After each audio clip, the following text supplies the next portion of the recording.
کابل کے علاقے میں ہے وزیر اکبر خان میں. وہ اس وقت مجھے نہیں تھا پتا کہ یہ وزیر اکبر خان ہے. نہیں آپ نے لکھا ہے نا تو تبھی تو ہم نے آپ کی کتاب سے لی ہے. اچھا ہمیں تو نقشے پہ آج بھی دکھا دو تو سمجھ نہیں آئے گی. نہیں وہ اس جب بھی گئے ہو آنکھوں پہ پٹی باندھی تھی بغیر پٹی باندھے گئے ہو؟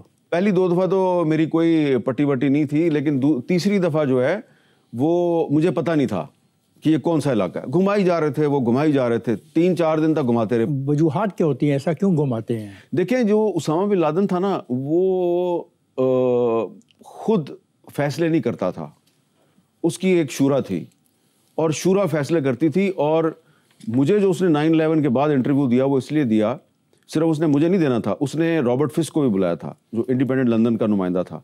ہم دونوں کو اس نے اکٹھے بلایا تھا. اسامہ بن لادن نے آپ کو ایک گھڑی بھجوائی اور گھڑی کے ساتھ ایک رکا بھجوایا. رکے میں اسامہ بن لادن نے کہا کہ 9/11 کا جو حملہ ہے اس میں میں شریک نہیں. کیا آپ کے ذریعے وہ یہ پیغام دینا چاہ رہا تھا کہ 9/11 کا وہ ذمہ دار نہیں؟ ایسی بات ایسے نہیں ہے. بات تھوڑی سی ڈفرینٹ بھی ہے اور بڑی خطرناک بھی ہے.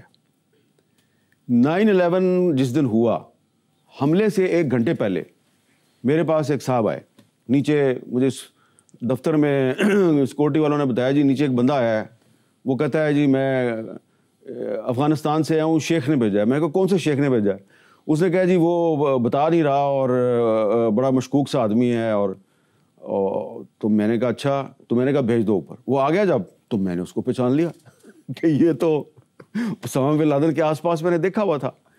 تو اس نے کہا آپ نے پہچان لیا؟ میں نے کہا پہچان لیا. کہتا ہے لیکن اس کے باوجود جو ہے مجھے یہ کہا گیا کہ آپ نے ان کے پاس جا کے بیٹھ جانا ہے. تو کہتا ہے وہ مجھے ادھر CNN آتا ہے. تو اس وقت تو پاکستان میں پرائیویٹ TV چینلز نہیں تھے, صرف PTV تھا, CNN تھا, BBC تھا. تو میں نے وہ CNN لگا دیا. کہتا ہے بس اب مجھے آپ 10-15 منٹ دے دیں تو میں نے پھر تھوڑا ریسٹ کر کے پھر میں نے آپ کو کوئی بات بتانی ہے. اب میں اس کو ادھر بٹھا کے, کوئی شام 3-4 بجے کا ٹائم تھا, میں اپنے نیوز روم میں چلا گیا. میرا ایڈیٹر کا آفس تھا, ساتھ ہی نیوز روم تھا, میں ادھر چلا گیا. تھوڑی دیر بعد میں نے دیکھا کہ وہ بندہ جو ہے وہ کھڑا ہو کے نا تو ایسے ایسے وہ اوپر مجھے اشارے کر رہا ہے شیشے میں سے. میں گیا تو میں نے دیکھا تو وہ ٹوین ٹاورز والے جہاز ٹکرا رہے ہیں, وہ خبر آ رہی ہے. اس آدمی کو پتا تھا ٹوین ٹاور والا واقعہ ہونے والا ہے. حامد میر کو انہوں نے بطور وٹنس وہ دکھایا. اچھا وٹنس کے طور پہ دکھایا. اور یہ وہ موقع ہے جب آپ کو گھڑی دی گئی اور پھر اس نے اس کے بعد مجھے کہا کہ جی یہ گھڑی ہے, یہ گھڑی آپ کو پتا ہے کون سی ہے؟ میں نے کہا ہاں وہ جو اذان دیتی ہے گھڑی. تو میں نے کہا ہاں یہ وہی گھڑی ہے. جب میں نے اس کو پوچھا تھا کہ اس گھڑی میں سے اذان کی آواز ہے تو اس نے کہا اب یقین ہو گیا.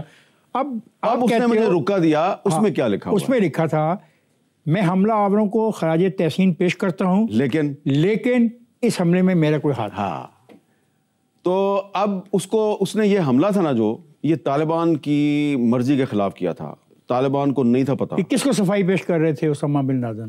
ملا عمر کو. آگے چلتے. اسامہ بن لادن کی جو گھڑی آپ کے پاس تھی, کینیڈا کا ایک میوزیم ہے, اس نے آپ کو آفر کی. آفر کتنی تھی اور آپ نے گھڑی کہاں رکھی ہوئی آج کل؟ وہ گھڑی میرے پاس ہی ہے, میں نے ان کو وہ نہیں دی. اس لیے آفر کیا تھی؟ آفر بہت زیادہ تھی اور وہ اتنی زیادہ تھی کہ میں نے کہا یار یہ کتنے ڈالر تھے؟ وہ کینیڈین ڈالر ہوتے ہیں. اچھا پتہ نہیں, مجھے ریٹ نہیں پتا. کافی تھے. لیکن میں نے کہا کہ یہ جو ہے نا یہ اگر کبھی پاکستان میں کوئی میوزیم بنا تو میں اس کو دے دوں گا. لیکن آپ کو پتا پھر 2022 میں میوزیم نے آپ کو فون کر کے آپ کو شرمندہ کیا کہ آپ کے وزیر اعظم تو سعودی بزنس کی طرف سے دی جانے والی گھڑی بھیج دیتے ہیں جبکہ آپ گھڑی بیچنے کو تیار نہیں ہیں. یہ حقیقت ہے؟ میرے پسینے چھوٹ گئے تھے. یہ حقیقت ہے نا. اور وہ جو خاتون ہے وہ ایک پہلے جرنلسٹ تھی اس لیے میں اس کو جانتا تھا, پھر وہ اس میوزیم کی ڈائریکٹر پبلک ریلیشن بن گئی. اور جب اس نے مجھے یہ کہا کہ آپ کے وزیر اعظم نے گھڑی بیچ دی, تحفے میں ملی ہوئی گھڑی بیچ دی. ہمیں یہ 2001 کا جو انٹرویو ہے کوئی اخبار چھاپنے کو تیار نہیں تھا, تو کیسے آپ نے کنونس کیا ڈان کو؟ ہاں یہ بڑا اچھا سوال کیا آپ نے. اب حمید ہارون صاحب تو بھی زندہ ہے, ٹھیک ہے نا, وہ آپ کو بتائیں گے. نہیں پہلے ان کو علم کیسے ہوا, پھر آپ نے کنونس ان کو کیسے کیا, نہیں اور کتنے پہ سودا طے ہوا؟ ایک دن فراز زیدی صاحب جو ہے انہوں نے مجھے بلایا, وہ کہتے ہیں یار ایک دن اب اس وقوع ہو گیا ہے, اس وقوع نہیں اس وقوع ابھی وقوع نہیں ہوا, ابھی وقوع نہیں ہوا, ابھی انٹرویو نہیں ہوا. اچھا. وہ مجھے کہہ رہے ہیں کہ یہ 9/11 سے تقریباً 1-1.5 مہینے کے بعد کی بات ہے. میں وہی کہہ رہا ہوں. فرحات زیدی صاحب کہتے ہیں اگر ہمارا اخبار نہیں چھاپتا تو کوئی اور اخبار تو چھاپے گا. میں نے کہا اس کا مطلب ہے مجھے یہ کام کر دینا چاہیے. وہ آپ کو پتا ہے بڑے سینئر جرنلسٹ تھے. آپ نے کام کر دیا؟ نہیں. تو اس کے بعد حمید ہارون صاحب اسلام آباد میں مجھے مل گئے. حمید ہارون صاحب نے مجھے لیکچر دیا کہ اس طرح کے زندگی میں موقع بڑے کم آتے ہیں, تم یہ انٹرویو کرو. تو میں نے کہا اچھا میں کرتا ہوں, ہم چھاپیں گے. انہوں نے مجھے کہا کہ ہم چھاپیں گے. گڈ, چلیں. اچھا, لیس ڈوسیٹ نے کہا کہ میں تمہیں BBC کا کیمرہ مین دیتی ہوں, تم لے جاؤ اور BBC جو ہے وہ بھی کرے گی. تو اب جناب میں ایڈیٹر ہوں روزنامہ و صاف کا, انٹرویو کرنے میں نکلا ہوں ڈان اخبار کے لیے, اور BBC جو ہے وہ بھی اس میں امیدوار ہے انٹرویو کی. جب میں ویزا لگوا کے بارڈر پہ پہنچا تورخم پہ, تو وہاں پہ جو وہ لوگ کھڑے تھے انہوں نے, وہ گورا تھا بیچارہ, اس کو ان کا یہ تو نہیں جا سکتا, حامد میر ہی جائے گا. مجھے آپ کیا کرنے جا رہے ہیں ادھر؟ میں نے کہا جی وہ جلال آباد میں نا ایک مسجد پہ بمباری کی امریکیوں نے, میں وہ کور کرنے جا رہا ہوں. اس نے ٹھپا لگایا اور مجھے کہتا ہے مجھے سب پتا تم کیا کرنا چاہ رہے ہو. اچھا, اس کو پتا تھا, لیکن آپ کے جو یونیورسٹی کے استاد ہیں ڈاکٹر مہدی حسن, وہ تسلیم ہی نہیں کرتے کہ آپ نے کبھی اسامہ بن لادن کا کوئی انٹرویو کیا. ایسا کیوں ہے؟ بس یہ مہدی حسن صاحب کا اپنا مسئلہ تھا. 16 اپریل 1994 جنگ اخبار کے سیاسی ایڈیشن میں آصف علی زرداری کے بارے میں مضمون شائع ہونے پہ بقول آپ کو نوکری سے فارغ کر دیا گیا.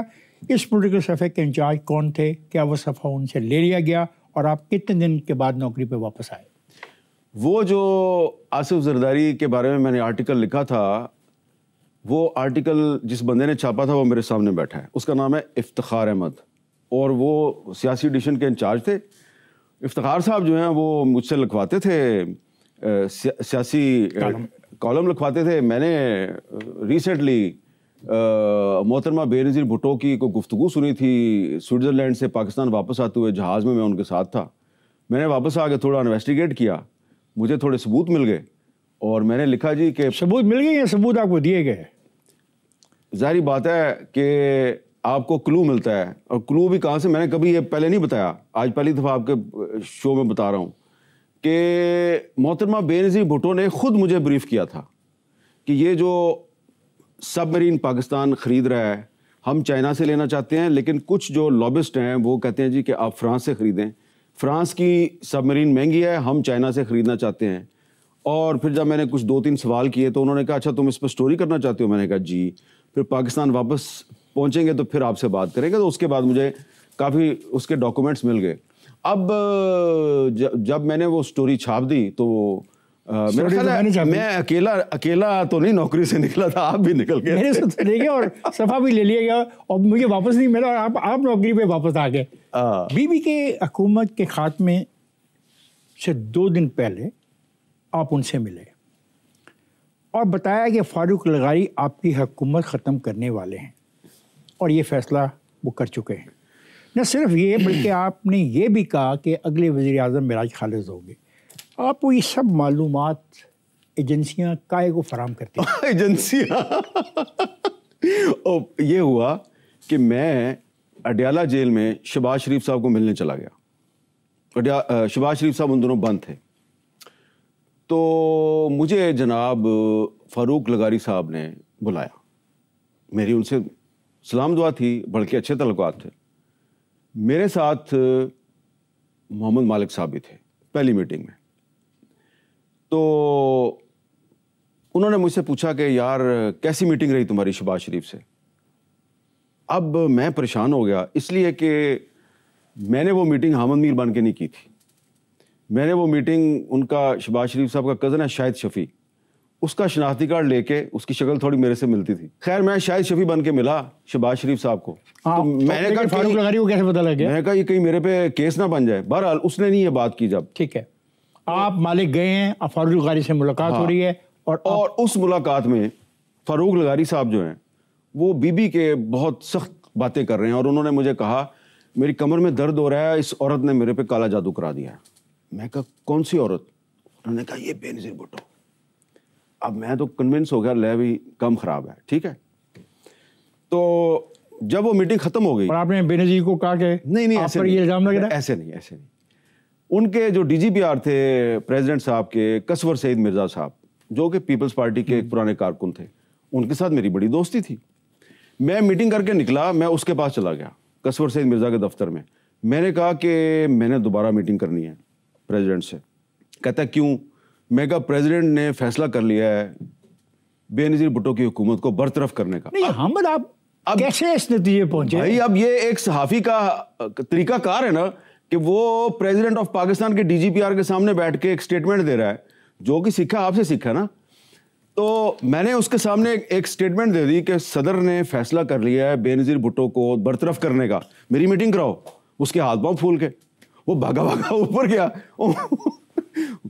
تھوڑی دیر اس نے مجھے بٹھایا. میں پھر جناب لغاری صاحب، میں نے کہا سر مجھے پوری بات بتائیں، آپ نے تو اس کی حکومت کو برطرف کر دینا ہے. وہ غصے میں ہے. وہ کہتا ہے یہ اگر بے نظیر پرائم منسٹر رہے گی تو ملک تباہ ہو جائے گا، یہ ہو جائے گا، وہ ہو جائے گا، میں اکاؤنٹیبلٹی کروں، میں یہ کروں گا، میں وہ کروں گا. تو میں نے کہا جی اکاؤنٹیبلٹی کریں گے تو پھر کیا فوجی جرنیل لے کے؟ نہیں، آئی ایم اے ڈیموکریٹ، میراج خالد از دا بیسٹ پرسن. تو مائی سورس واز فاروق لغاری.